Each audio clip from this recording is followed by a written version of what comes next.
Testing 1, 2.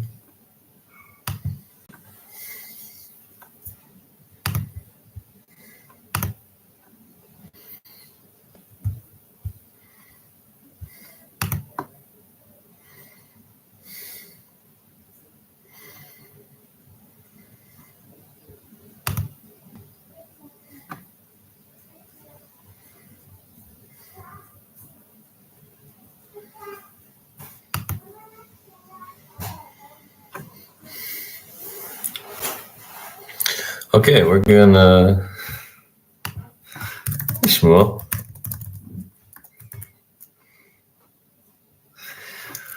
We're gonna give everyone a minute or two to join on, and then we'll get this going. Just checking that the microphone and the connection, everything is working well here.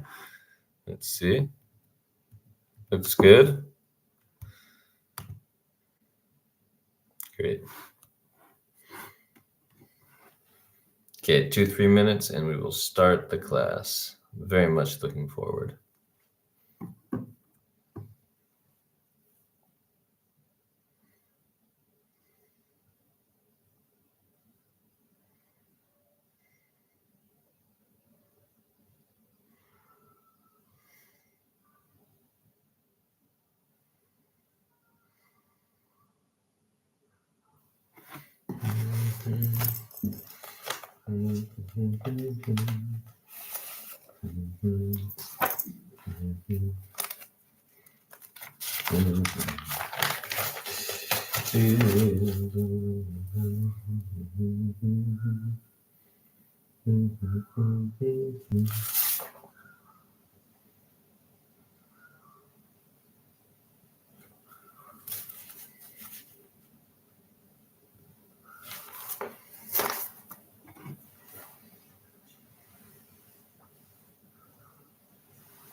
Okay, I think it is about time to get started.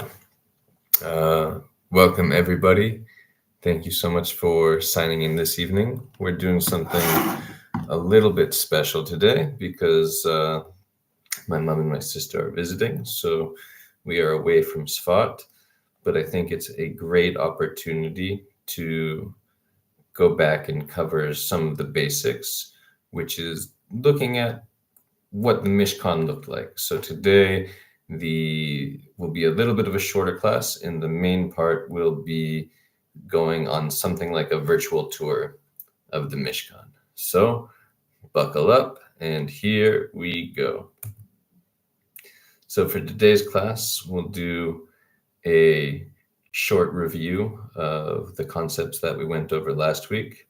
We're going to have a little side note talking about the power of humor. This week, I don't have a joke to start the class, unfortunately, but we're going to talk a little bit about why and how that can help us frame the let's say the conceptual restructuring that we're trying to do by building the Mishkan in our minds. And we'll base that on a story from Rabbi Nachman. That will lead us, I think, beautifully to talk about the connection between the Mishkan and the Beis Mikdash, and we'll finish things up with a tour of the Mishkan and looking at the primary vessels of the Mishkan, like the menorah, the mizbeach, and so on. So to review last week's concepts, which really lay the foundation for applying the teachings of the Mishkan. We spoke about the idea of the Mishkan being the fulfillment of the entire purpose of creation, that by building a space where the Shechina can dwell, which means the divine presence, which means that the infinite light of Hashem, the creator of the universe, can be revealed within this finite and physical world, is accomplished through specifically the structure of the Mishkan, and that this fulfills the entire purpose of creation, that Hashem should have a dwelling place here in this physical world. And this is relevant to each of us individually, as the pasuk says, "Ve'asuli mikdash v'shechanti betocham." And I saw this week that this teaching that betocham means build me a mikdash and I will dwell within each and every one of them, is also attributed to the Al-Sheikh HaKodesh, who we're very connected to in Sfat. And so this teaches us that the Mishkan is relevant to each one of us individually. And how is it relevant? According to the teachings of Rabbi Yoel, who gave over all of this beautiful inspiration related to the Mishkan, that from each and every detail of the Mishkan, we can learn a practical lesson in building a Jewish home filled with Shalom Bayis. And it makes me want to also note how tremendously committed Rabbi Yoel was to the mitzvah of bringing peace between husband and wife, which, as we know, is such an incredible mitzvah. It's one of a very short list that our sages say there are such and such mitzvahs that a person enjoys the reward both in the world to come and in this world. And one of them is bringing peace between husband and wife. And Rabbi Yoel was extraordinarily dedicated to this mitzvah. He would spend hours talking to couples from every walk of life, from the most intensely religious from B'nai Brak to much more secular who were just passing through Sfat. And to each person, he was really able to connect on the level of heart and soul. And I know from several personal stories from friends who were in a very difficult place in their relationship where they couldn't see any hope. And with a conversation with Rabbi Yoel, and he was able to just absolutely transform everything from seeming totally hopeless to full of hope and possibility. And I really hope that we can bring some of that inspiration into these classes, because when we're able to apply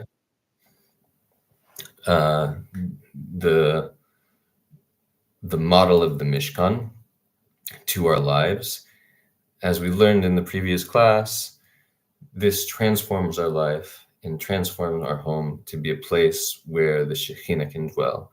And the Shechina can only dwell in a place of peace, and also brings a channel of blessing and peace and abundance and joy to the place where the Shechina is resting. So as we go through these teachings of the Mishkan, and as we explore how we can use this model, the Mishkan, as something like a architectural model where we can bring together all the different elements of our life into a harmonious whole form and structure, that transforms our life to be a place where the divine presence can rest with us. Give me 1 second, that someone just sent a question looking for the class. And I'm just going to send them the link.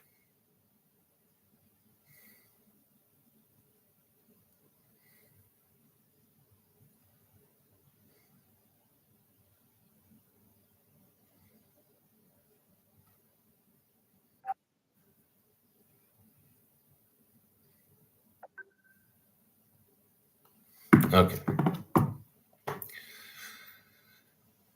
Now, when I was previously giving these classes, I really enjoyed starting the class with a joke. And each time it was a bit of a challenge to find a joke about marriage that was funny and appropriate. And maybe the hardest was that had some positivity in it. What I started to see is that almost all the jokes about husbands and wives and marriage have a really strong undertone of negativity. And it made me think of a certain passage from Rabbi Nachman's story, which we'll read through now. And this is from the story, The Humble King, where there's a certain king who would always sign himself as the humble one. And so there's one king who had a portrait of all the other kings in the world, and he wants to have a portrait of this king, and he can't understand why he signs his name as the humble one, because he was known to be a very mighty king. So this wise man is sent out to bring back a portrait of the king, and he comes to this country that was heavily guarded on all sides. And so the wise man went to that country, and he came to the realization that he must come to know the essence of the country. And how can he find out the country's essence? By way of the country's humor. Because when one needs to know the essence of something, one must know its humor. For there are many types of joking. There is one who really wants to harm the other with his words. When the other takes notice, he says to him, "I'm just joking," like it says in Tehillim, like one who wearies himself shooting firebrands and says, "Am I not joking?" And so there's someone who really means, and also there's someone who really means a jest, but still harms the other with his words.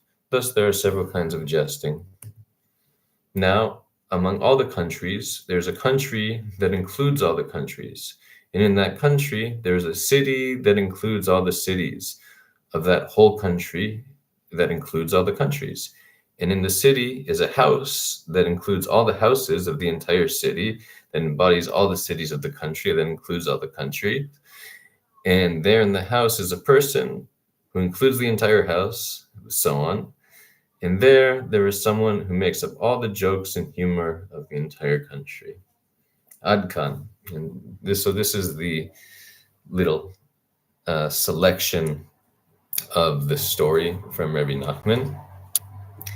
And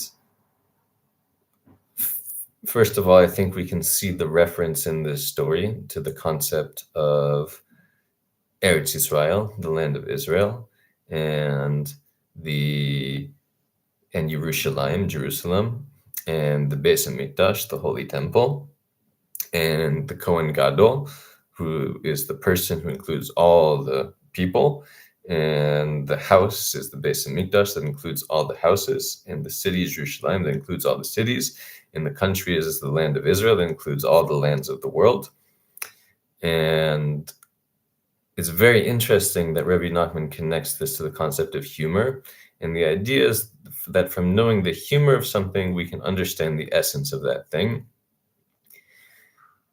And how I found it relevant here is having such a challenge to find jokes about marriage that are positive. Every single joke that I found when I was trying to find something to start the class really had a strong negative undertone to it, to the point where I'm not sure I can continue with starting off the class with a joke, unfortunately.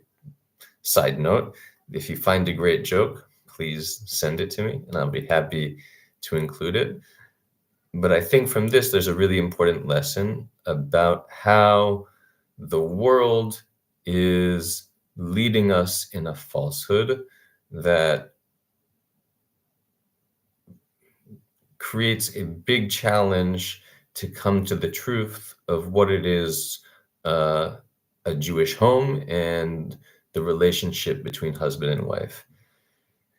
Because we're so surrounded by a culture that so severely devalues the preciousness of this relationship and has turned it into so many jokes. I mean, you can think of any comedy movie, any TV show, any article in a magazine, that there's this real concept of the negativity of marriage. And I think this becomes really embedded in our consciousness and our subconsciousness, and it blocks off, we can say, the possibility of accessing this Mishkan vision. So as we said in the previous class, that a lot of the work that we're doing is to change our perspective on what is a marriage, what is a home, what is a Jewish home, and that just by changing the way that we think about these concepts, in many ways we've already won the battle, so to speak, and that we've already succeeded. Which reminds me of another teaching from Rabbi Yoel that our friend Eliyahu is very fond of quoting from last week's Parsha Tazria. The Parsha starts out, Isha, a woman who, Isha Kitazria, a woman who gives seed and then gives birth to a baby boy, is how it starts. And Rabbi Yoel asks, what about the 9 months between conception and birth? And he would bring out a beautiful teaching from this concept, is that once the vision, the thought of the goal that we want to accomplish is firmly implanted in our mind, yes, there's a lot of work left to do, but on a spiritual level, it has already been accomplished in that we've already reached the goal. And so in building clearly this new perspective on our home and on our marriage, on marriage in general, on what it is to build a Jewish home, when we have this thought clearly in our mind, although now there is, yes, a lot of practical work in applying this vision and building it in our life, at the same time, the essential work has been done. And the rest is, so to speak, just putting all the pieces in the right place. So now that we've touched on the idea of the Beis Mikdash in Yerushalayim being the house that includes all the houses, and the city that includes all the cities, in the country that includes all the countries, I think it is fitting to take a moment and talk about the connection between the Mishkan and the Beis Mikdash. So, one note. Great, we're right on track.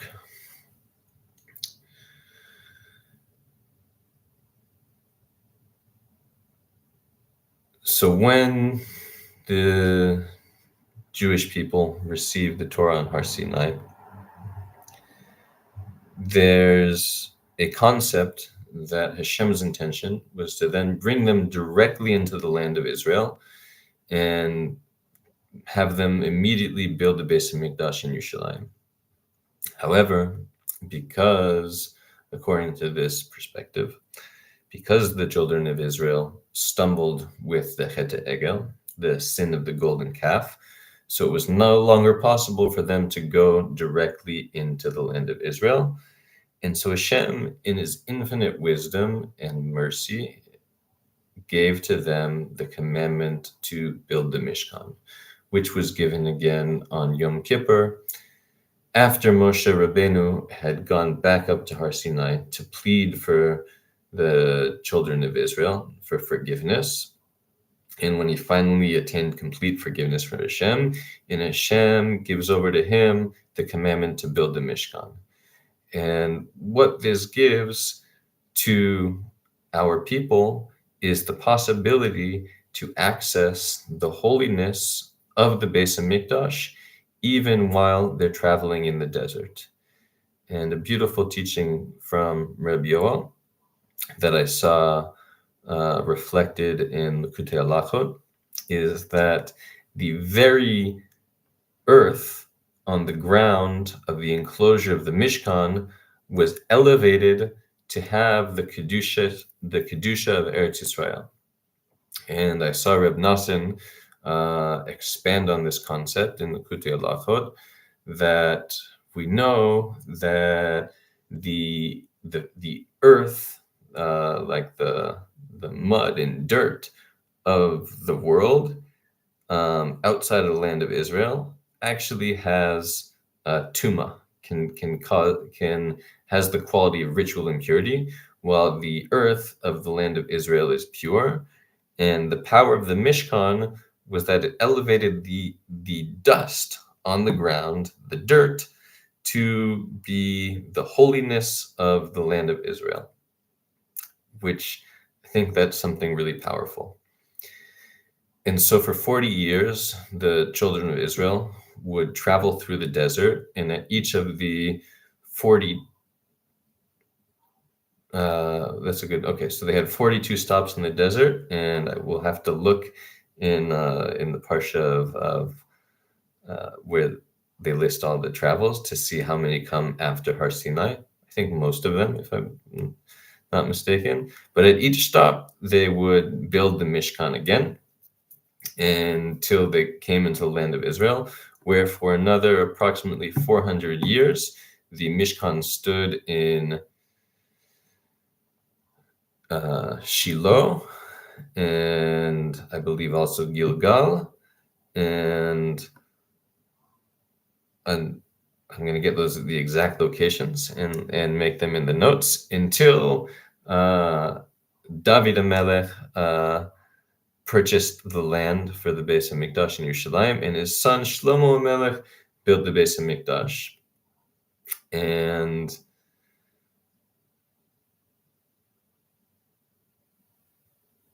so I think one lesson that we can learn from this is that the Mishkan is particularly relevant to us in this time that is preceding the ultimate Geula, because we are in a very interesting moment in history. Where on the one hand, we're experiencing tremendous miracles and signs of the imminent Geula, that almost the largest population of Jewish people are now living in the land of Israel for the first time since the beginning of our exile.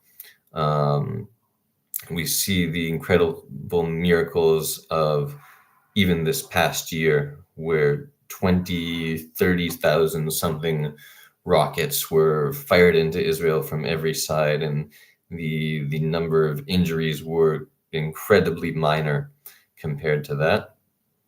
But at the same time, we are still spiritually in galus, in exile, which is something that we experience and just experience the imperfection of the world, where we know that Geula is the revelation of the perfection of Hashem's vision for the world. And now we feel very sharply, perhaps even more sharply, because we're starting to see the light of Geula, that the shadows of darkness feel more intense, and we realize we're still in galus.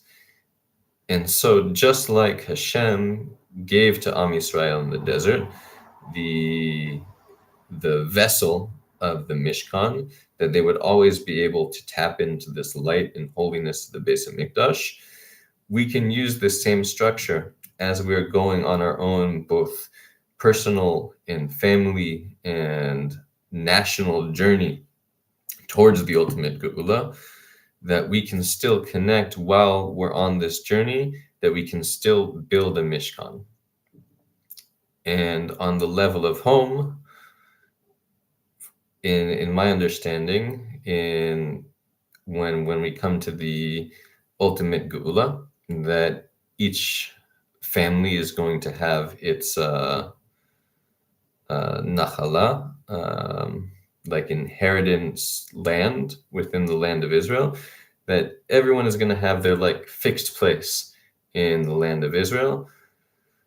But now, in Israel, outside of Israel, basically the standard has become that a family moves every few years to a home.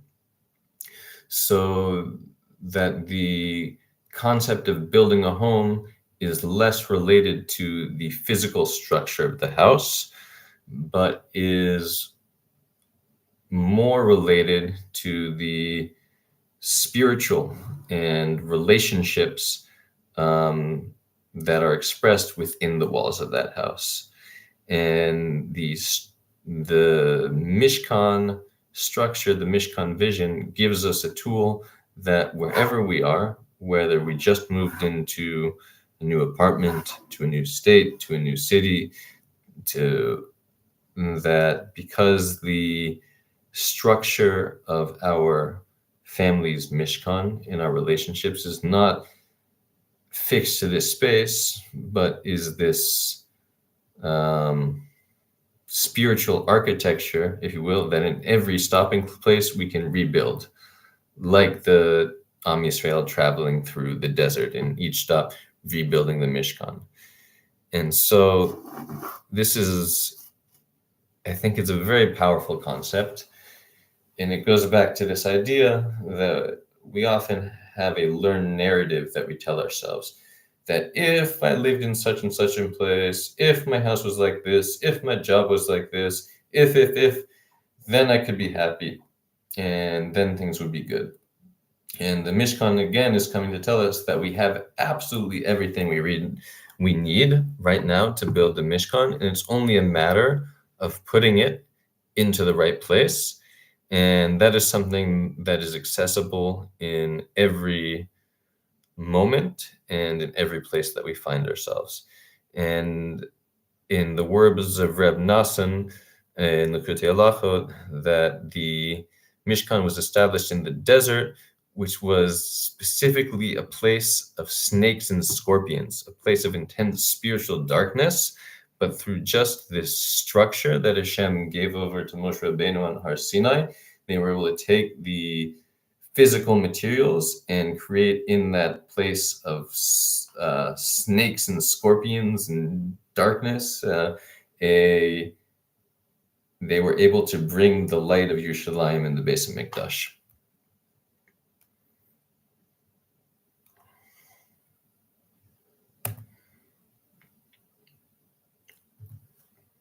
And I would be remiss for not mentioning that the architecture, the structure, the form of the Beis Mikdash is the form of the Mishkan. That all of the elements that we see in the Mishkan, we find exactly in the Beis Mikdash, just on an expanded and somewhat more complex form, which also, while we're studying these, if we begin by studying the Beis Mikdash, it can feel very overwhelming because there's just so many different chambers and levels and gateways and so on. But when we begin by studying the form of the Mishkan, it's the structure has been, let's say, boiled down to its essence, so that we can get the core points. And then when we move on to building and learning about the Beis Mikdash, it's a lot easier to find, to understand the structure, because we have the core, we have the main form clearly understood from the Mishkan. Okay, with that, let's go on a tour of the Mishkan. So in the Mishkan, looking at this picture, we have the courtyard, which is this space that's surrounded by the white curtains. We have the gateway to the courtyard. We have inside the courtyard the altar and the washing basin. And inside is the structure of the Mishkan itself, which corresponds to the Heikal HaKodesh, the holy chambers, and the Kodesh Kadoshim, the Holy of Holies, with which we also find in the Beis Mikdash. So the courtyard, also to give credit that these beautiful images are from the Temple Institute, which does fantastic work on sharing teachings of the structure of the Beis Hamikdash as well as the Mishkan. So the courtyard was created by standing up these poles of acacia wood, which were ringed with gold, and at the top had silver hooks, and were placed onto a base, a foundation of copper. And on these amudim, on these columns, these poles, was stretched a woven mesh made of linen that created a curtain to define the boundary of the Mishkan's courtyard.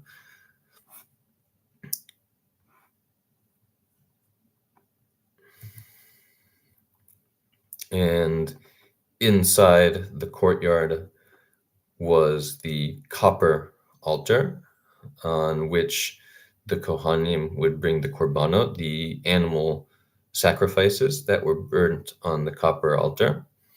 And inside the altar was a hollow space that was filled with earth, with a ramp leading to the top of the altar, the mizbeach, as we would call it in Lashon HaKodesh. And in the center of the courtyard was the Mishkan itself, which had two chambers, the Heikal HaKodesh, the holy chamber, and then the Kodesh Kadoshim, the chamber of the Holy of Holies.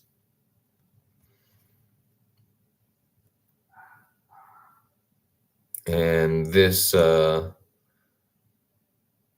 chamber was also made with columns of acacia wood, but in the structure of the Mishkan, they were completely covered in gold. And instead of being spaced apart by like they were in the courtyard, they were each flush, exactly against each other. So the effect was like entering into a room completely covered with walls completely covered in gold, with a beautifully woven screen door with intricate weavings of animals and birds. And inside the Heikal HaKodesh were the vessels of the golden menorah and the table of the lechem apanim, the showbread.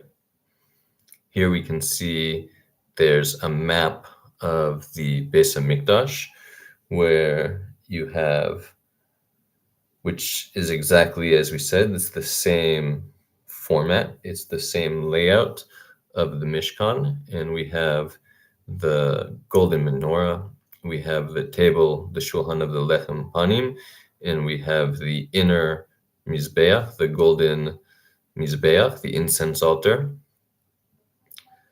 So here is where they would arrange the lechem panim that we call in English the showbread, which were these really interesting breads that on each Shabbat they would organize, they would arrange, the Kohanim would put these 12 bread,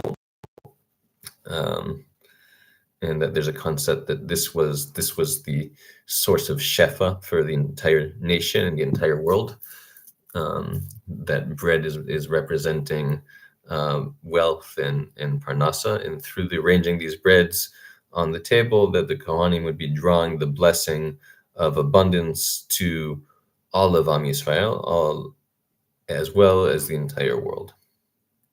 And we have here in the middle of the golden menorah and the table of the lechem panim, we have the incense altar, where the Kohanim would go twice a day to burn this very special incense made up of 11 different ingredients and prepared in a very precise way, as well as, like we read in this week's Parsha, that the Kohen Gadol would take the same incense and go into the Kodesh Kadoshim on Yom Kippur. Would be the only time that anyone would go into the Kodesh Kadoshim, and only the Kohen Gadol was allowed to go, and only on Yom Kippur, and only with the Ketores, the special incense. And in the Kodesh Kadoshim was the Aron HaKodesh, the holy ark, the golden Aron, the golden ark, inside of which were the tablets of the Torah that Moshe Rabbeinu received on Har Sinai. And so what we'll be exploring as we go deeper into these classes, that every detail of the structure of the Mishkan, we can learn where to find that detail in our life and in our home, and how through understanding for example, the construction of the courtyard of the Mishkan, we can understand how to transform our home into being a Mishkan. And to leave on one note about the Aron HaKodesh and the luchot, the tablets of the Torah, is that this is the central point of the Mishkan, the central point of the Beis HaMikdash. And how I see it within the context of these lessons is that inside our Aron HaKodesh is where we place, and maybe even we can say where we receive, our Mishkan vision. And in order to build the vessel of the place to receive and to preserve and treasure and establish our Mishkan vision, we need all the other structures of the Mishkan. But in the center is the vision. And that is like we said last week, that's the vision that we share and develop with our partner, with our wife, for the ladies who are listening, with your husbands. And that it's very interesting. We see in the narrative of the Mishkan in the Torah that there's two perspectives. There's outside in and inside out. And that is Moshe Rabbeinu tells over the Mishkan. The first thing he starts with is the Aron HaKodesh. And then, so to speak, he works his way out. And then comes Bezalel, who was in charge of the actual construction of the Mishkan. And he starts from the outside and builds his way in. And there's a fantastic midrash on this, that Moshe asked to Bezalel, like, how did you know that this is how Hashem told me? How did you know that this is the way you want it? He says, is it the way of the world that someone first builds the furniture for their home and then builds the house? And Moshe says to him, you must have been in Hashem's shadow as he was telling me over the instructions for the Mishkan. And so that's how Bezalel was called Bezalel, which is Bitzel Kel, right, in the shadow of Hashem. And I think there's a very important lesson here, which is that we need to approach from both directions, both having this ultimate vision of where we want to build our life to become and what's possible in this beautiful vision, and at the same time starting from side in the little details of our life, and that these two are interdependent. That on the one hand, we need this big, beautiful vision, and at the same time, we have to use this big, beautiful vision needs to be the inspiration for applying all these small, seemingly minor details. But as we get into them, we see that the minor details themselves are essential and full of significance for completing the structure of the Mishkan. So that is our tour and our class for the day. I thought it was very important that we take some time to think about the Mishkan as a whole before we get into the details. We have a fantastic book by the Torah family that was the inspiration for this whole class, which takes all these different details of the Mishkan and lays them out as like architectural diagrams, all in black and white line drawings. And Rabbi Yoel was very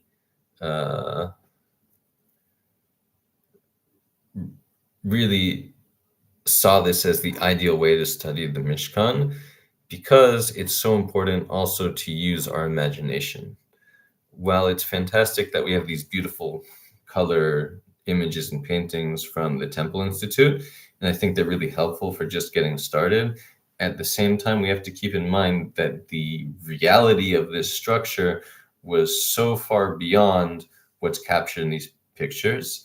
And so Rabbi Akiva was very fond of these simple black and white, almost like architectural blueprints of the Mishkan, because it left it up to our imagination to be able to form in our mind this vision of what the Mishkan actually was. And I hope that in the coming weeks we'll be able to make a digital copy of that sefer.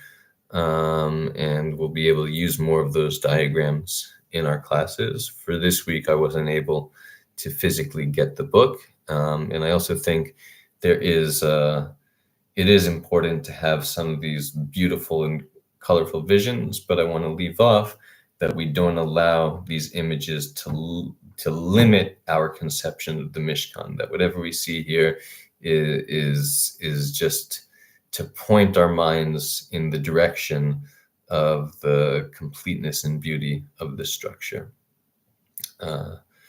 So next week, Bezrat Hashem, we will be back at Trisk. We will have a special class for Pesach Sheni.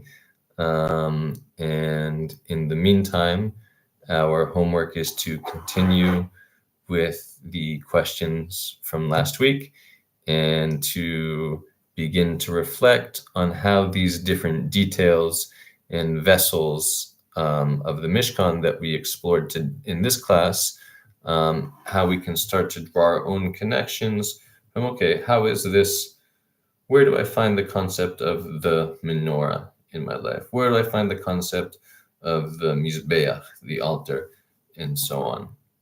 And we'll also be sharing the worksheet from last week's class that you can use to explore the questions that we left off with in a more guided and structured way. Okay, thank you, everybody.